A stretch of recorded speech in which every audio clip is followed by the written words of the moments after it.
In the autumn of 1908, 5 men were tasked with demolishing the last standing structure on the former Ravenel Bluff Plantation in the South Carolina Low Country. They swung their crowbars into a wall that had been nailed shut, coated in tar, and whitewashed on 3 separate occasions over a span of 45 years. The man who had ordered it sealed in March of 1863 had long since passed away. His widow had died the previous winter.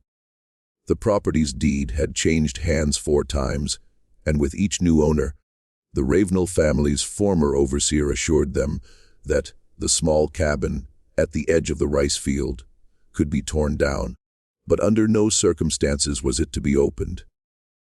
When the first board finally gave way that October afternoon, the foreman stepped back as a smell rolled out into the pine-scented air. 2 of the younger workers made the sign of the cross. The oldest man there, a freedman named Solomon Pinckney, who had been born on a nearby plantation in 1847, set down his crowbar and quietly stated that he had been waiting 60 years to find out what lay on the other side of that wall.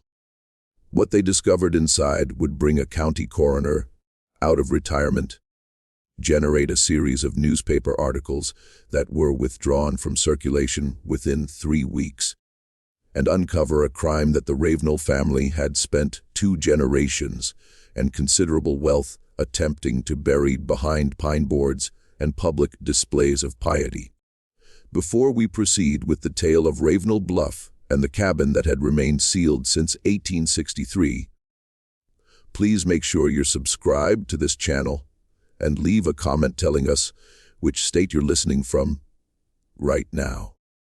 Hearing from you across the country reminds me why these stories must never be forgotten. Now, to understand what lay behind that wall, we have to travel back to the spring of 1849, when Ravenel Bluff was considered one of the most productive rice plantations along the tidal stretch of the Combahee River. The plantation sat on a high bank of sandy loam that overlooked nearly 300 acres of flooded rice fields, bordered to the east by a dense stand of cypress and live oak, draped in Spanish moss, and to the west by a low tidal creek that filled and drained with the salt, pulled rhythm of the Atlantic. The air in the low country that spring was heavy with the scent of mud and blooming jessamine. At night, the rice fields echoed with the croaking of bullfrogs and the slow, steady clicking of rice birds descending from the Carolina Piedmont to feed on the spring plantings. To the north, the Combahee River moved between its banks of blackwater and tangled palmetto, its surface broken every few yards by the log, still shapes of alligators basking in the long afternoon light. In the geography of the antebellum South, this was one of the most valuable stretches of land in the Republic. A single acre of Combahee rice, at the price it commanded in the Charleston markets of 1849, was worth more than most free white farmers in the upcountry earned in a year. The main house was a 2-story Greek Revival structure, painted a particular shade of white that only the very wealthy could afford to maintain in that humid climate. Its columns were carved from hard pine, and its long verandas were shaded by the same live oaks that had been old when the first European settlers passed through the region in the 1690s. The interior was furnished with pieces that Augustine Ravenel's grandfather had shipped in from Philadelphia, and New Orleans mahogany writing desks, a broadwood pianoforte in the front parlor, a sideboard of French walnut carried down from Richmond on a coastal schooner in 1811. The floors were heart pine, the walls were plastered and painted the color of old cream. Above the dining room fireplace hung an oil portrait of Augustine's father, Colonel Pierre Ravenel, who had served under General Andrew Jackson at the Battle of New Orleans, and who stared down at every family meal with a severity that Augustine Ravenel, as a boy, had found difficult to bear. Behind the main house, arranged in a neat double row along a packed earth lane, stood the plantation's 12 slave cabins. These were small structures of rough, cut cypress plank roofed with hand, split shingles, each one housing between 4 and 8 human beings who were considered, under the laws of South Carolina in that year, the personal property of Mr. Augustine Ravenel. The cabins had packed earth floors, a single hearth at one end, and small unglazed windows covered at night with oiled cloth. In the summer, they were thick with the smell of sweat and smoke and the resinous breath of the pine forest beyond the fence. In the winter, they were cold enough that the children slept 3 to a pallet for warmth. Between the cabins and the main house ran an invisible line that every person on the plantation understood without ever having it explained. One side of that line was the world of the Ravenel family, a world of ledger books and Sunday dinners, and letters written on cream-laid paper. The other side was the world of work and survival, and the long memory of a people who had been brought to that place from a continent that most of them had never seen and would never see again. Augustine Ravenel was 46 years old in the spring of 1849. He was the third of his family to hold the plantation, descended from a Huguenot merchant who had fled France in the 1680s and settled in Charleston before pushing inland to the rice country. Augustine was a tall, narrow-shouldered man with sand-colored hair going gray at the temples, and a habit, noted by every neighbor who ever had supper at his table, of chewing the inside of his cheek when he was displeased. His wife, Henrietta Bonneau Ravenel, was 7 years his junior, educated in the French manner at a finishing school in Charleston, and known among the wives of the Low Country gentry for her fierce adherence to the proprieties of her class. They had 3 children, a daughter, Clotilda, who was 12 in that spring, a son, Augustine Jr., who was 9, and a younger boy, Lawrence, who was 4. The plantation held, by the census of that year, 47 enslaved people. Among them were a man named Ezekiel, who was the head driver of the field hands, born on the plantation in 1809, whose father before him had been brought in chains from the windward coast of Africa in 1787. Ezekiel knew every inch of the rice fields, every working of the trunk gates that controlled the tidal flow, every name of every person who lived in the cabins.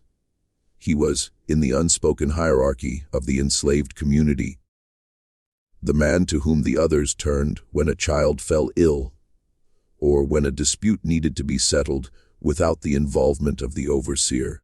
He was 40 years old in the spring of 1849, a broad-shouldered man with hands so calloused that he had lost most of the feeling in his fingertips, and he moved through the world with the careful patience of a man who had learned, very young, never to waste a motion or a word. There was a woman named Clarissa who ran the kitchen and was considered by Henrietta Ravenel to be indispensable. Clarissa was 52 in that spring. She had been a girl of 8 when she was bought by Colonel Pierre Ravenel at the Charleston market in 1805, separated on that same afternoon from her mother, whose name she could no longer remember by the time she reached middle age. Clarissa had, over the decades, made herself into the most skilled cook in the parish. Her shrimp pilaw was famous from Beaufort to Charleston. She baked Ben wafers that Henrietta served to the visiting wives of state senators. She knew every herb that grew in the kitchen garden, every remedy for a child's fever, every measure of every ingredient in every recipe she had ever learned. And she knew, too, how to listen. The kitchen was the place where the main house and the quarters met, and Clarissa had spent 44 years of her life standing at that intersection, hearing everything that passed between the two worlds and remembering it. And there was a young woman named Delia, who was 18 years old in that spring, whose mother had died of the fever the year before. Delia had been assigned to the main house, where she served as nursery maid to the youngest Ravenel child, She was tall for a woman of her time, with high cheekbones and dark eyes that seemed older than her years, and a careful stillness about her that her fellow servants had learned to respect.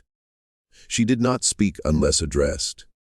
She did not laugh where it could be heard, but she sang very softly to the little boy Lawrence when she put him to sleep at night. Old songs in a gulapetoes that her grandmother had brought from the sea islands. The child would fall asleep with his hand curled around one of her fingers as if he had always known her. Delia's grandmother, whose name had been Bina, had told her as a child that the songs were older than any of them, older than the plantations, older than the ships, and that as long as there was a child in the world who could still hear them, they would not die.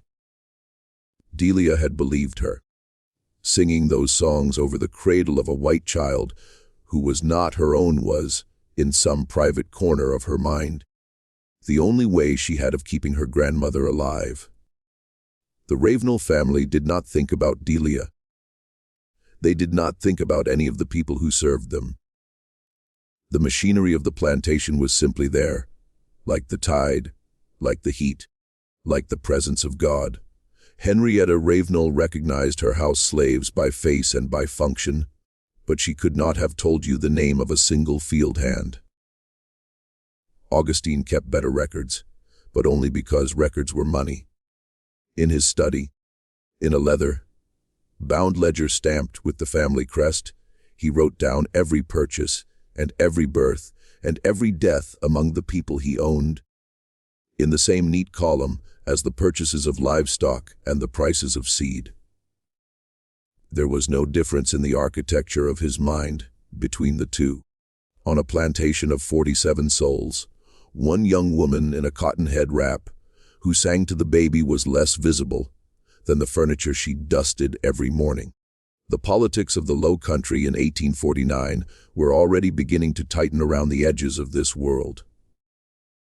In the Charleston newspapers, which were delivered to Ravenel Bluff by courier every Wednesday, Augustine read with increasing frequency about abolitionist agitation in the North, about the debates over slavery in the new Western territories, about the fury of Senator Calhoun, and the nervous calculations of the great cotton planters.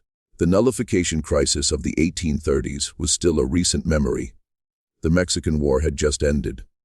The Compromise of 1850 was a year away. Augustine Ravenel, like most of his class, believed with a conviction that admitted no argument that the Southern way of life was divinely sanctioned and economically necessary, and he was prepared, if necessary, to defend it.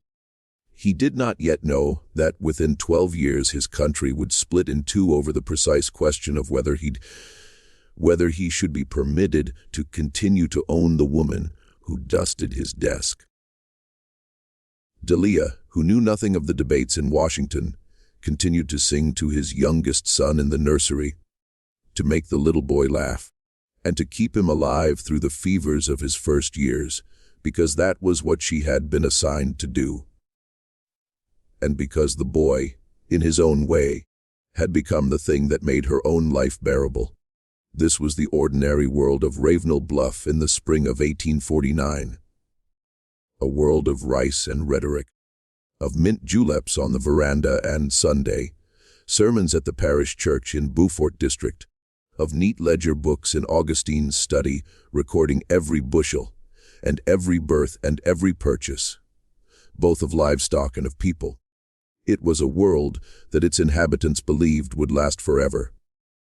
It was a world that was about to crack open along a seam that no one in the main house had yet seen. The crack began in the summer of 1852, when Augustine Ravenel's youngest son, Laurent, died of yellow fever. He was 7 years old.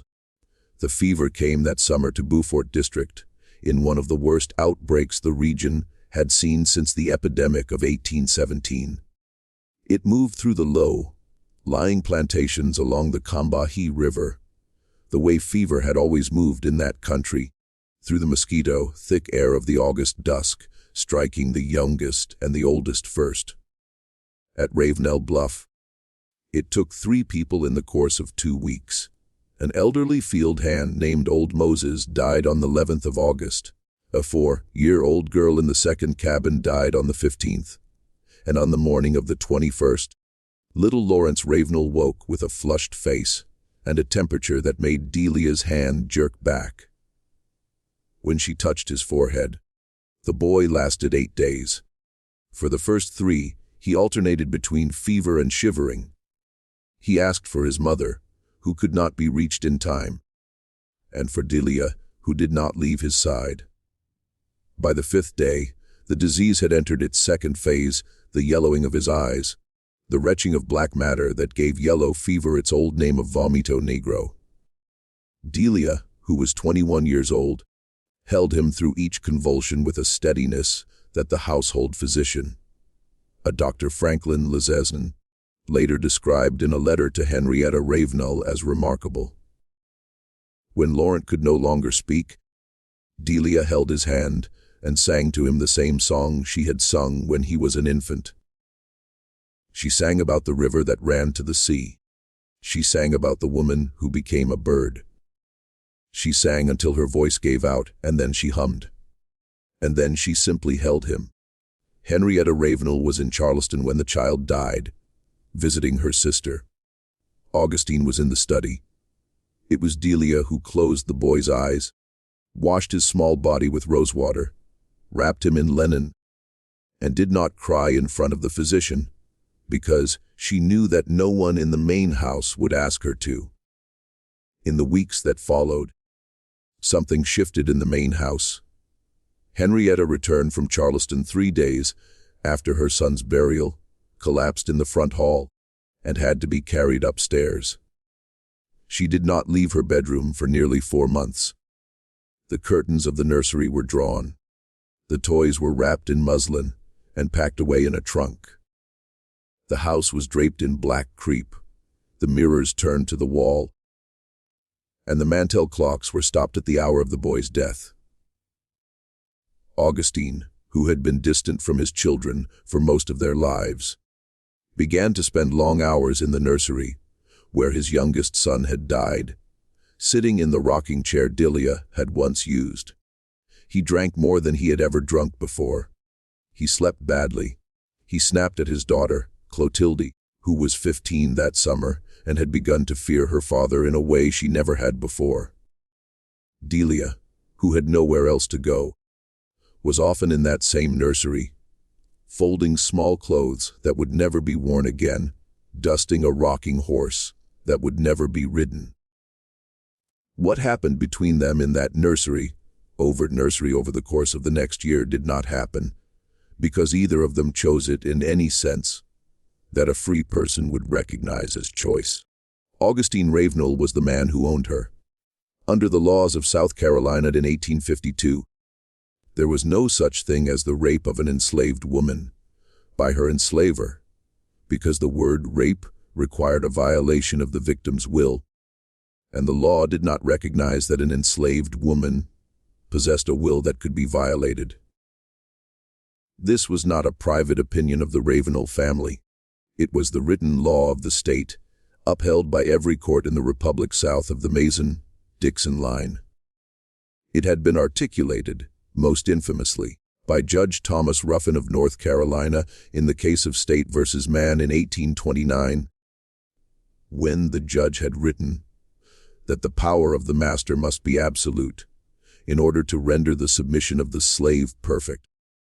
It was under the cover of that law, under the cover of his wife's grief, under the cover of the quiet rooms of a house, draped in mourning cloth, that Augustine Ravenel began a relationship with the young woman who had held his dying son. Delia did not fight him. A woman in her position did not fight because a woman in her position who fought would be whipped or sold or worse.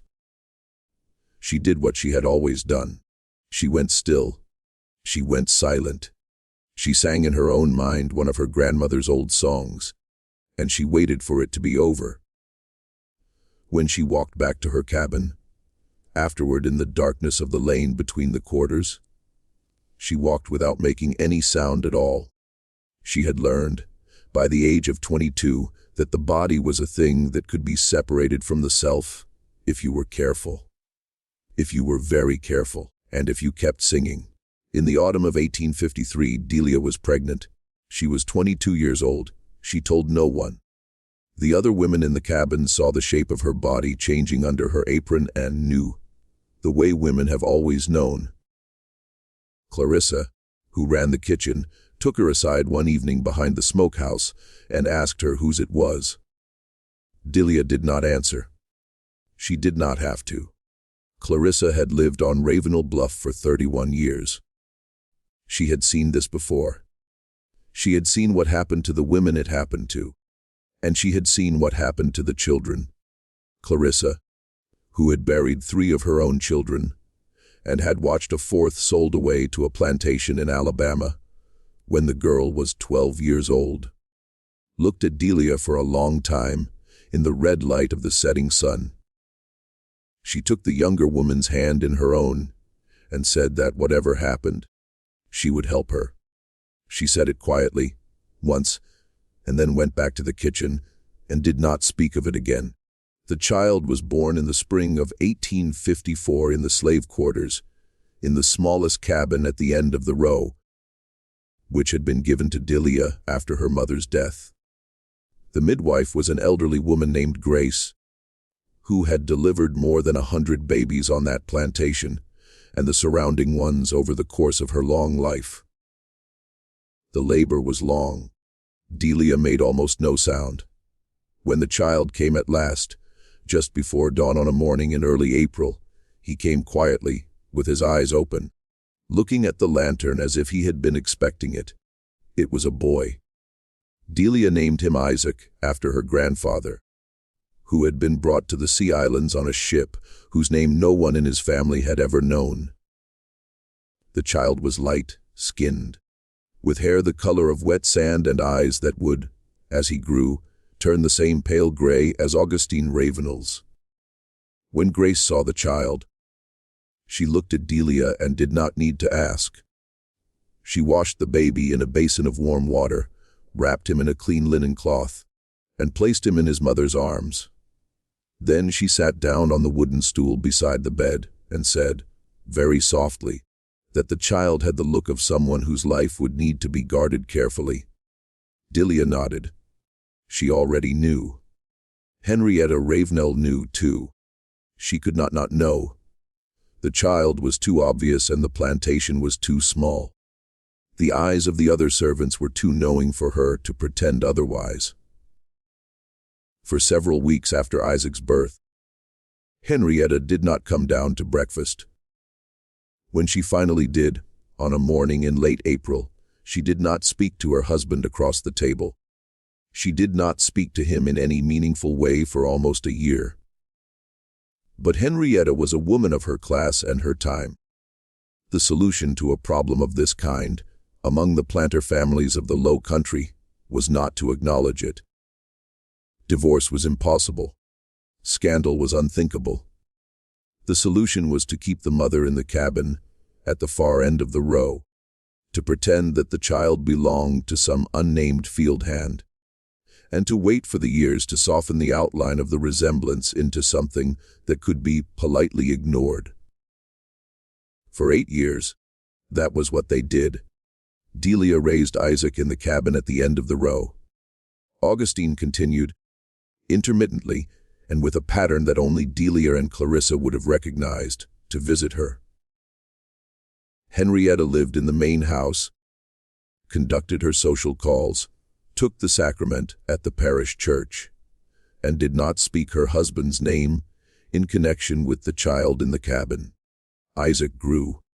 He learned to walk, to talk, and from the other children in the quarters, the careful art of becoming invisible whenever a white person passed. He was, by the time he was 7 years old, the quietest child on the plantation. But he was also, in the private geography of his mother's cabin, a child who laughed. Delia had carved out a small world for him with Clarissa's help, and with the help of the other women of the quarters. She had taught him to read in secret from a torn Bible that Clarissa had smuggled out of the main house, and soon into the lining of Delia's mattress. She had taught him to count using the dried beans in a kitchen jar. She had taught him the old songs, and she had taught him, in the careful language that an enslaved mother used to teach her son to survive, when to speak, and when to be silent, when to bow his head, and when to meet a white man's eyes, when to laugh, and when to hold his face as still as a pond at dawn. He had, by his 8th year, learned all of these lessons. He was a quick child and a watchful one. Delia sometimes watched him sleeping at night in the yellow light of a single tallow candle, and thought, with a kind of grief that she did not have a word for, that he was the most beautiful thing she had ever seen, and that the world into which he had been born was going to destroy him, and that she could not imagine a future in which this would not be true. Ezekiel, the head driver, was one of the few people on the plantation who spoke to the boy directly. In the long evenings of the spring and summer, when the work of the day was done, Ezekiel would sometimes come to the end of the lane where Delia's cabin stood. He would sit on the wooden step outside the door and tell Isaac stories. He told him about the river and the birds and the way the tide worked. He told him in a careful and coded way about the places up north where a man could be free. He did not say the word freedom. He did not have to. Isaac, who was small and thin, and who watched the older man with gray eyes that were already old for his age, understood what was being described. Delia, listening from inside the cabin, said nothing. She was afraid of what Ezekiel was telling her son, and she was afraid of what would happen if he did not tell him. Then, in the summer of 1862, everything changed. The war had come to the Sea Islands. The Union Navy had taken Port Royal the previous November, landing troops on Hilton Head and the surrounding islands, sending the white population of the region fleeing toward the interior. Confederate planters up and down the coast were beginning to understand that their world was ending. The great plantations of the Sea Islands had been abandoned. The enslaved people left behind had been declared contraband of war by General Benjamin Butler, and then, in January of 1863, declared free by the Emancipation Proclamation. News of all of this reached the plantations along the Combahee River through channels that the planters could not control. It reached the kitchens, then the stables, and within days, the cabins. Augustine Ravenel, now 59 and 30 pounds lighter than he had been the year before, began to drink in the evenings in a way that his wife and daughter pretended not to notice. He sat up late in his study with the ledgers open, staring at columns of figures that represented wealth about to be taken from him. He wrote long letters to his banker in Charleston and to his brother-in-law in Richmond. He slept, when he slept at all, in the chair by the study fire with a pistol on the desk beside him. The field hands were beginning to disappear, slipping away at night toward the Union lines, and no amount of patrolling could stop them. In April of 1862, 3 young men from the second cabin left together and were never heard from again. In June, a woman named Hannah and her 2 daughters simply were not in their cabin when the bell rang at dawn. Ezekiel, the head driver, who had been with the family since before Augustine inherited the plantation, walked into the woods on the night of August the 9th, 1862, and never came back. He had, in the preceding weeks, begun to speak more openly to the younger men of the quarters about what was coming. Then, on one warm night, he simply stepped out of his cabin and was gone. He was 53 years old. He left behind a wife named Chloe, who would eventually find him again in the fall of 1864 at a contraband camp outside Beaufort, and who would die in his arms of pneumonia in the winter of 1867, a free woman on free land. Augustine Ravenel began to be afraid. It was a specific, nameable fear. He was afraid of what would happen when the Union Army came, and he knew now that it would come. He was afraid of his ledgers being read by Yankee officers. He was afraid of his neighbors, several of whom had already begun to whisper about him in Beaufort society, about the child at the end of the quarters row, about the resemblance that was no longer deniable as the boy grew older. And in a way that he had not previously permitted himself to think, he was afraid of Delia and of the child Isaac, who was now 8 years old, and whose face was a daily public record of something that Henrietta had spent 9 years pretending did not exist. The war was about to make Delia a free woman, and a free Delia could testify. A free Delia could write her own name if she chose, on a piece of paper that any Union officer in the region would read with interest. A free Delia, holding the hand of a light-skinned boy, whose features mirrored one of the most prominent planters on the Combahee, was no longer a private shame to be managed behind a plank wall. She was a witness. And witnesses, in the calculation of a man like Augustine Ravenel, were not problems to be reasoned with. They were problems to be solved. In the autumn of 1862, Augustine Ravenel began to make arrangements. He told his wife, one evening in October, that Delia had grown insolent, and that it was time to sell her away. Henrietta, who had been waiting for this conversation for 9 years, did not argue. She asked only that it be done quickly, and that the child go with her. Augustine agreed. He did not, however, make contact with any slave trader. The ports were blockaded. The auction houses in Charleston were empty. And Augustine had begun, in the long evenings of that autumn, to calculate a different sort of arithmetic. What happened next is the heart of what the men found behind the wall in 1908. It is the part of this story that the Ravenel family spent 45 years and 2 generations trying to hide. I want to pause here for a moment to ask you, if this story is pulling you in, to hit that like button and leave a comment with your thoughts so far. The algorithm only shows these stories to more people when you engage. There are descendants of families like Delia's all across this country who deserve to have their histories heard. Keep watching, because what I am about to tell you is the piece of the story that Augustine Ravenel paid to keep buried. On the night of January the 17th, 1863, according to the testimony that Solomon Pinckney would give to the Beaufort County coroner, on October the 29th, 1908, Augustine Ravenel came to the cabin at the end of the row with a bottle of imported French brandy, a folded document bearing the seal of a Charleston notary, and 2 men from a neighboring plantation, whom Solomon did not recognize. Solomon was 15 years old at the time.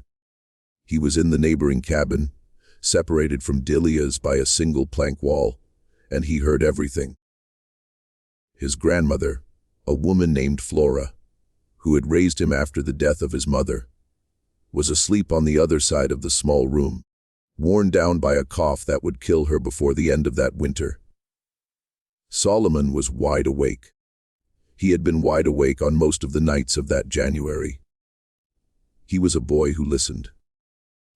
Augustine told Delia that he had purchased her freedom. He showed her the notarized document. He told her that he had arranged for her and the boy Isaac to be taken by wagon that night to a safe house in Walterboro, and from there to Charleston, where they would board a ship bound for Liverpool. He said the war would be over soon, and that she could not be here when it ended. He said he had provided a sum of money sufficient to begin a new life. He asked her to pack what she needed and to wake the boy. Solomon, through the wall, heard Augustine's voice clearly.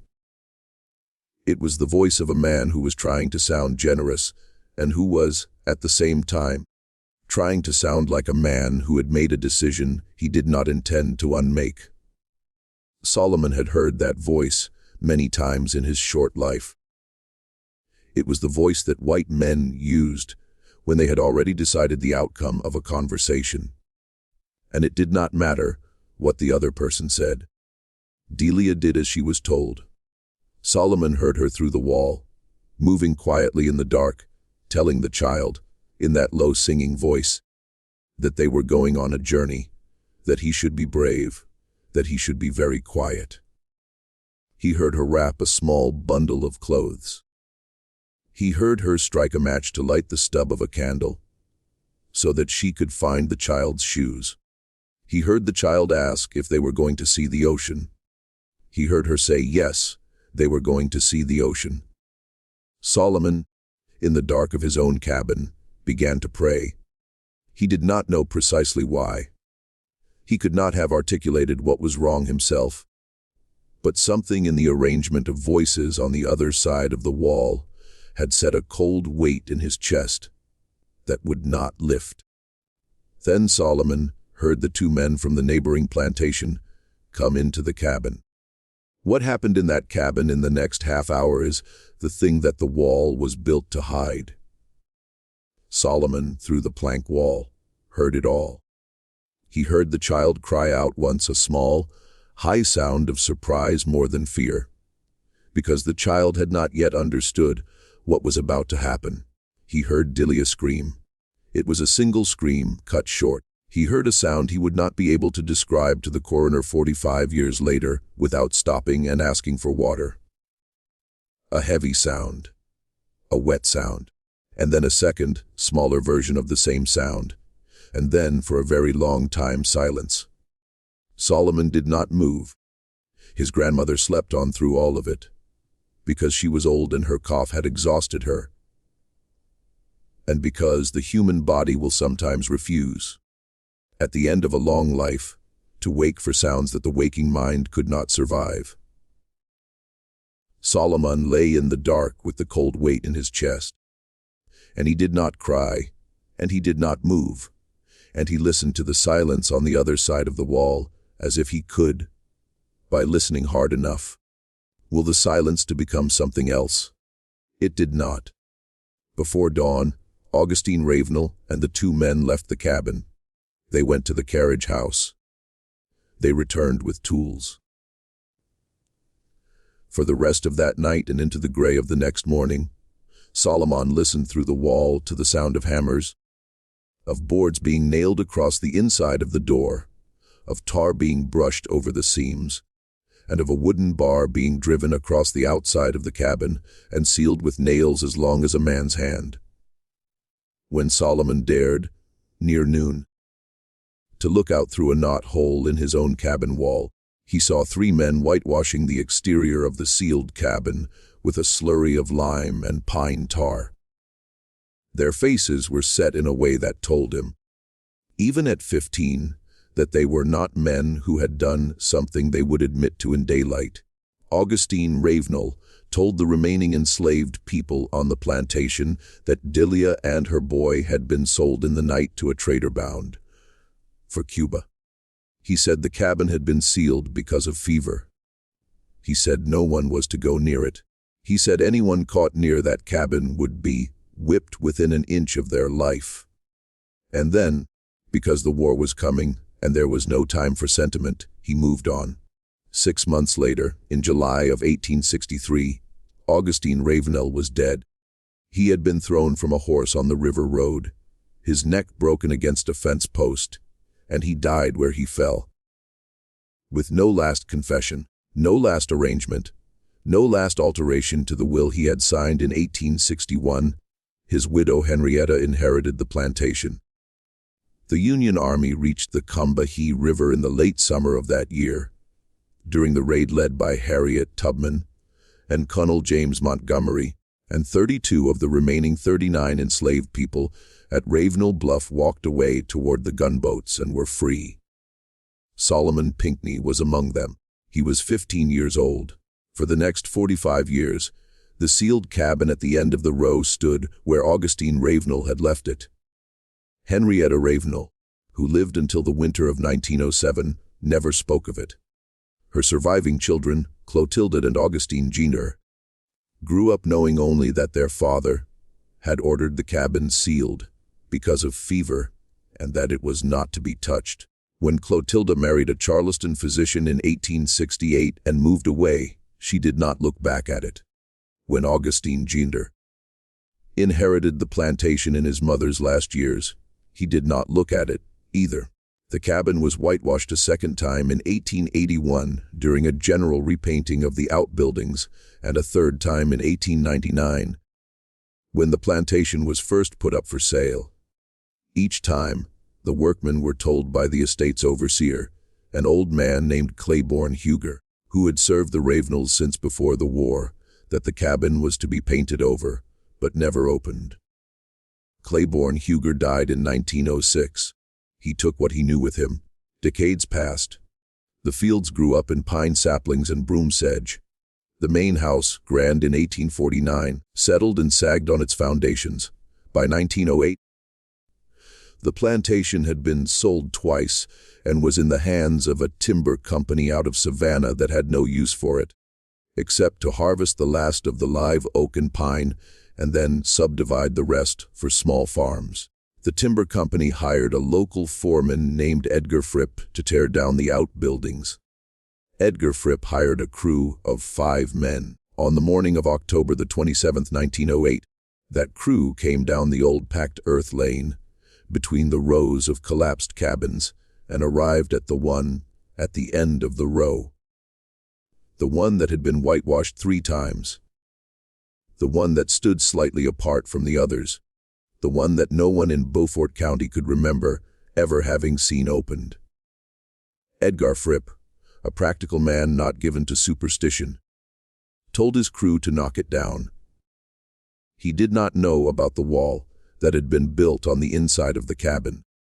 He thought it was just another slave cabin, of which there were dozens on dozens of abandoned plantations up and down the coast, and that it would come down in 20 minutes.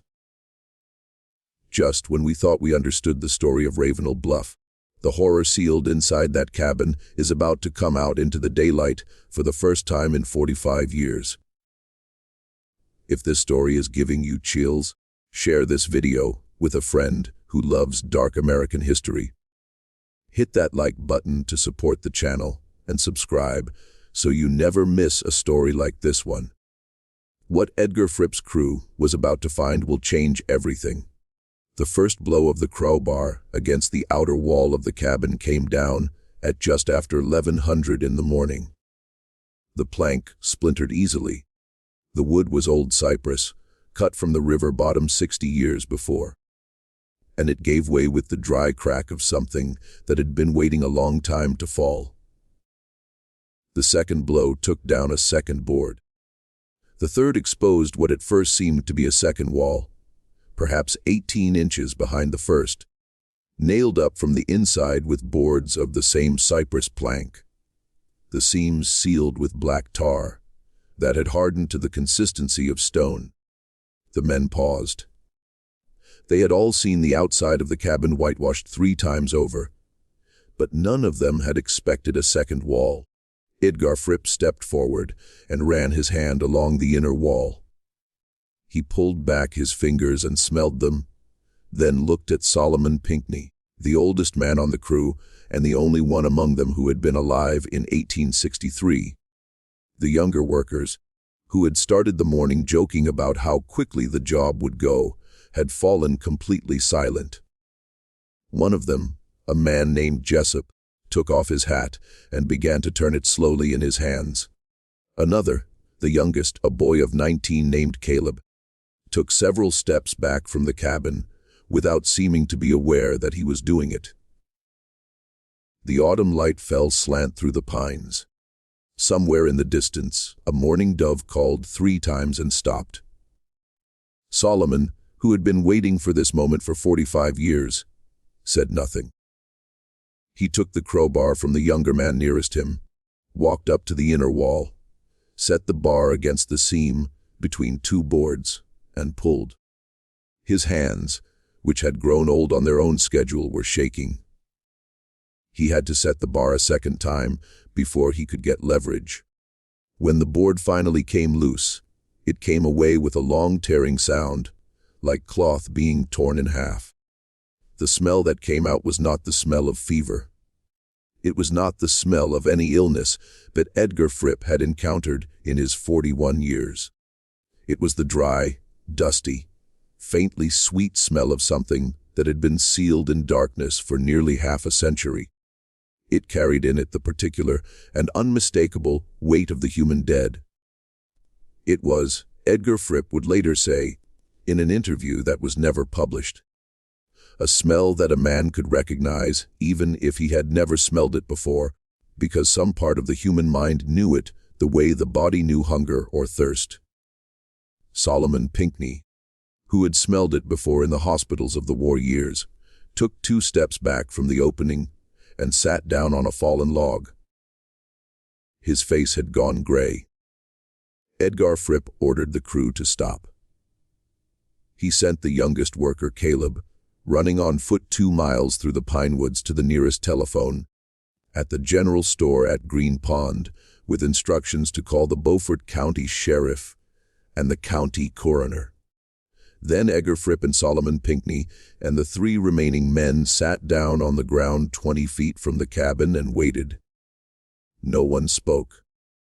Solomon Pinckney, according to an account given later to a reporter from the Charleston News and Courier, took off his hat and held it in both hands and did not put it back on for the rest of the afternoon. Jessup, who was a Methodist, prayed quietly under his breath. Edgar Fripp, who was not a religious man, smoked 3 cigarettes in succession and stared at the broken wall of the cabin as if he were trying to memorize it. A squirrel ran down the trunk of the nearest pine, saw the men, and scrambled back up without making a sound. The sheriff, whose name was Osgood Hayward, arrived at Ravenel Bluff at just after 2:00 in the afternoon, accompanied by the county coroner, a physician named Dr. Rutherford Stewart, who had officially retired from the coroner's office 2 years before, but who still served on the most serious cases because there was no one else in the county with his experience. Dr. Stewart was 68 years old, a thin, white-haired man with a clipped manner of speaking and pale eyes that did not miss much. He had been a surgeon in the Confederate Army at Fredericksburg, at Chickamauga, and at the long and terrible winter of the siege of Petersburg. He had seen more death than most men could imagine. He approached the broken wall of the cabin with a handkerchief pressed to his nose and mouth, went inside with a kerosene lantern, and came out 11 minutes later with an expression on his face that the sheriff would describe in his written report as the look of a man who had just been shown something he had hoped never to see. He walked a short distance from the cabin, leaned against the trunk of a live oak, and stood there for a full 2 minutes without speaking. When he turned back, his voice was steady, but his hands were not. What Dr. Stewart had found inside that cabin, and what he would document in the county coroner's report of October the 30th, 1908, was this. The cabin was a single room, approximately 12 feet by 14 feet, with a packed earth floor, a small hearth at one end, and a narrow loft accessed by a wooden ladder. The interior had been stripped of all furniture, except for a single iron bed frame against the far wall. On the bed frame, arranged with a care that struck Dr. Stewart as the most disturbing element of the entire scene, were the remains of 2 human beings. One was an adult female, determined by the dimensions of the pelvis and the development of the skull, to have been approximately 18 to 25 years of age at the time of death. The other was a child male, between 7 and 9 years of age.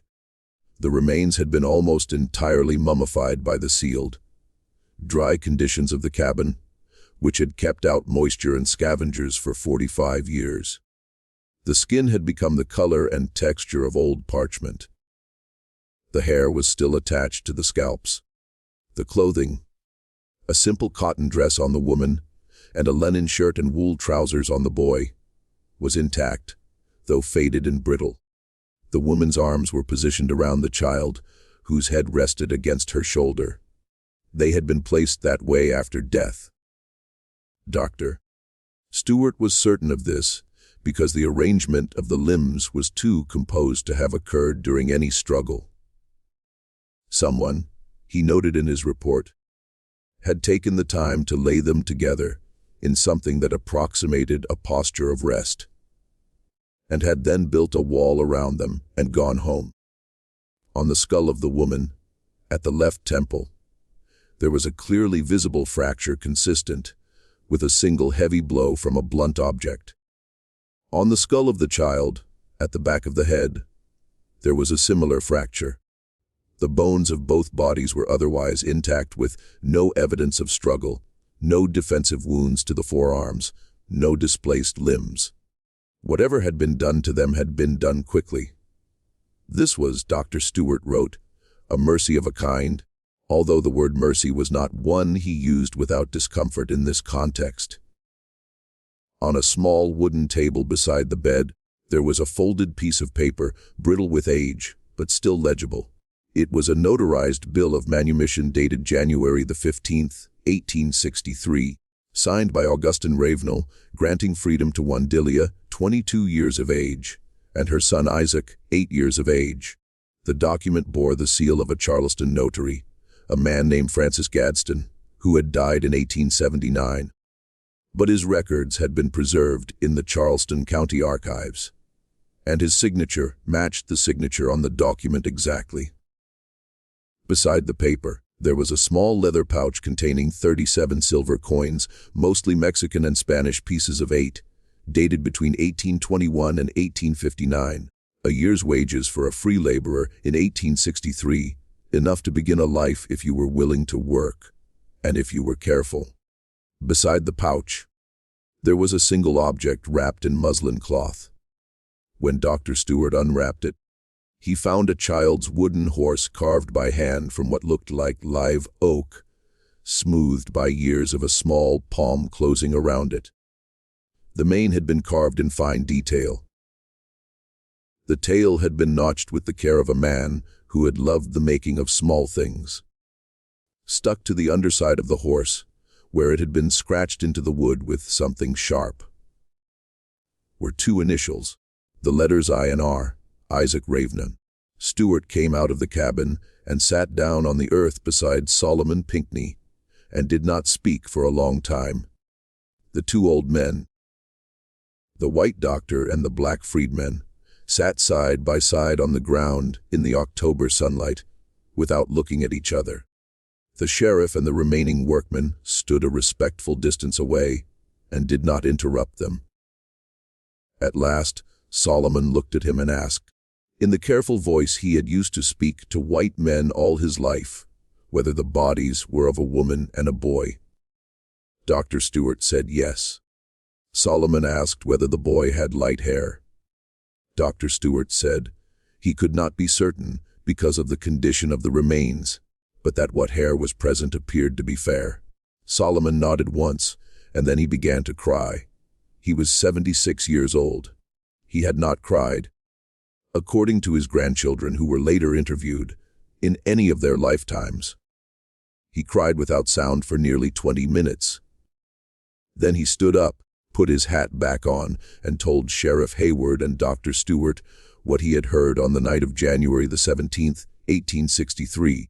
He told it slowly in the same careful voice, stopping twice to ask for water. He named the men.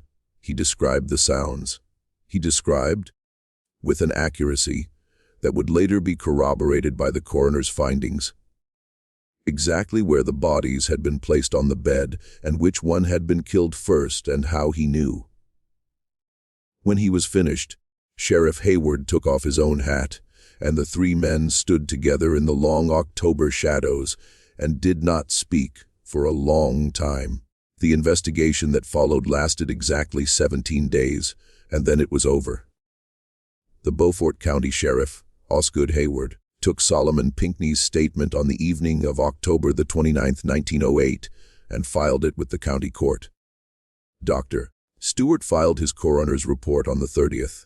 Both documents clearly named Augustine Ravenel deceased in 1863, as the probable perpetrator and named two further individuals, unidentified, as his accomplices.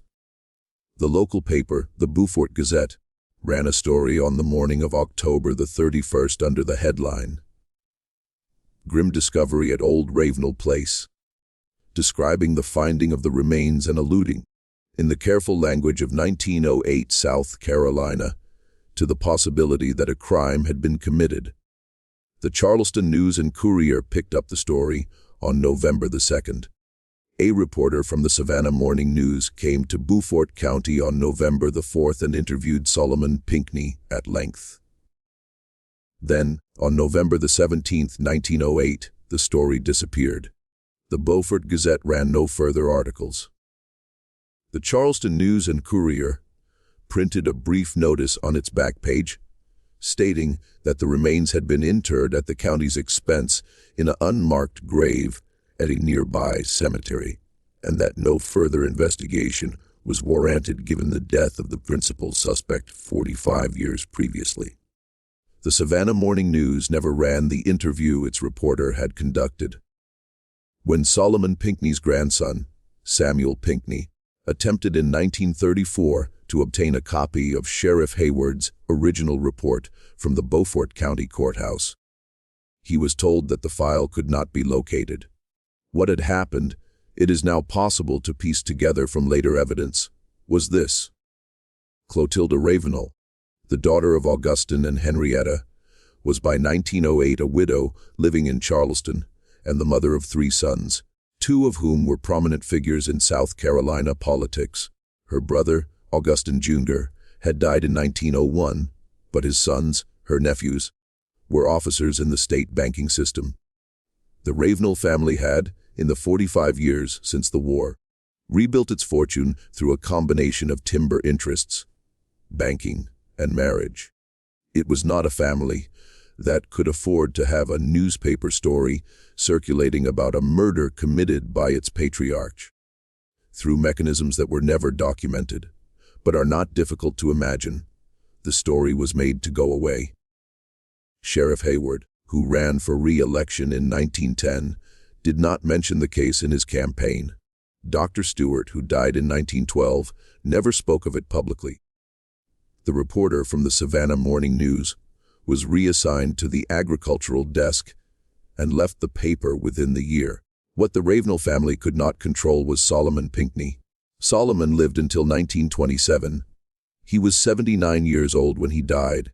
In the last decades of his life, he told the story of what he had heard through the wall on the night of January the 17th, 1863. To anyone who would listen. He told it to his children and his grandchildren. He told it to the members of his church at the African Methodist Episcopal congregation in Green Pond. He told it on one occasion in 1921 to a young graduate student from Fisk University who was traveling through the Low Country collecting oral histories of formerly enslaved people, and whose notebooks were eventually deposited in a university archive where they were not cataloged until the 1970s. Solomon insisted, every time he told it, on 3 points. The first was that Delia had been told she was being freed, and that she had believed it until the moment the other 2 men came into the cabin. The second was that the child, Isaac, had died knowing he was being taken to see the ocean. The third was that Augustine Ravenel had sealed the cabin not out of shame, but out of calculation.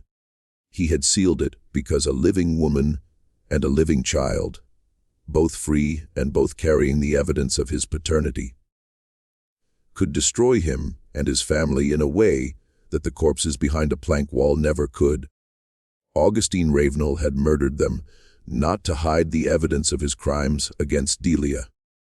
He had murdered them because the imminent arrival of the Union Army was about to make her testimony and her son's face into weapons that could be used against him in a court of law and in the court of public opinion. A free Delia walking into a Union camp in the summer of 1863 with a light, skinned boy by her hand and a manumission paper in her pocket would have been one of the most devastating witnesses in the history of the Low Country. Augustine Ravenel had done the arithmetic of his class and his time and decided that it was easier to seal two human beings into a wooden box than to face the consequences of having treated them as human beings in the first place. The manumission paper, it turned out, had been real.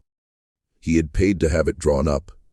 He had gone through the legal motions of freeing them. Then, on the night he had promised them freedom, he had killed them. The paper in the cabin was not evidence of a generous impulse gone wrong. It was evidence of a trap set with care. Delia had believed she was free because Augustine Ravenel had shown her the paper and let her read it. Once she had believed it, once she had woken her son and told him they were going to see the ocean, he had let in the men who would make certain that no such journey would ever be taken. The woman and the child in the cabin were buried, as the Charleston News and Courier had reported, in an unmarked grave in the county cemetery. In 1998, the Pinckney family, working with a historical preservation society and a team of forensic archaeologists from the University of South Carolina, located the grave. In 2003, after 5 years of legal wrangling with the county, the remains were disinterred, re-identified through careful comparison with the surviving 1908 coroner's photographs, and reburied with headstones. The headstones are plain gray granite, each carved with a single name and, for the first time in either of their lives, a date of death. Delia, 1941 to January 17, 1863. Isaac, 1854 to January 17, 1863. Alongside them is a third stone added by the Pinckney family in 2004, which reads, in simple lettering, they were told they were free. He lied. Solomon Pinckney heard it through the wall and remembered. The Ravenel Bluff property was developed in the 1950s into a planned subdivision of vacation homes. The main house had burned in a lightning storm in 1931 and was never rebuilt. The slave quarters, including the cabin at the end of the row, had been torn down after the 1908 investigation, their timbers hauled away and burned in a brush pile at the edge of what had been the rice field. There is a historical marker now, placed in 2009 at the turnoff from the old River Road. It notes the existence of the plantation, the names of the people enslaved there, and the discovery of 1908. It does not name the Ravenel family, but the descendants of Augustine Ravenel still live in Charleston. The bank he helped to found still operates under a different name on Broad Street. His great-great-grandchildren sit on boards of charitable foundations. They give to historical preservation societies. They have, in the last several years, been asked to contribute to the maintenance of the cemetery where Delia and Isaac now lie. And they have, to their credit, quietly done so. The money comes through a trust with no family name attached. It was the granddaughter of Clotilda Ravenel, a historian in her 70s who had spent her career studying the Low Country rice economy, who arranged the trust in 2007. She has never spoken publicly about the case, but in a letter to the director of the Historical Preservation Society, released with her permission after her death in 2019, she wrote only this: "My great-grandfather built a wall. It was never going to be strong enough. The voices of the people he sealed behind it have been speaking for 150 years, and my family has been listening, whether we admitted it or not. It is past time we answered. There are plantations like Ravenel Bluff up and down the coast of South Carolina and Georgia, places where the cabins have all been torn down and the fields have grown up in pine, and where, behind the polite historical markers, there are stories that were sealed in darkness by men who thought they could outlast the memory of what they had done. Some of those stories have come out. Most of them have not. The cabin at Ravenel Bluff is only one of them. If the story of Delia and Isaac proves anything, It proves that walls do not hold forever, that the men who build them die, and that the voices they tried to silence have a way of reaching the next generation, and the generation after that, through the patience of witnesses like Solomon Pinckney, who listened through a plank wall at the age of 15 and carried what he heard for 60 years until the daylight came. What do you think of this story? Do you believe that every wall eventually falls, or do you think there are crimes that will stay buried forever? Leave your comment below. If this story moved you, subscribe to the channel. Hit the notification bell and share it with someone who understands that American history is not only what was written in the ledgers, but also what was whispered through the walls. See you in the next video.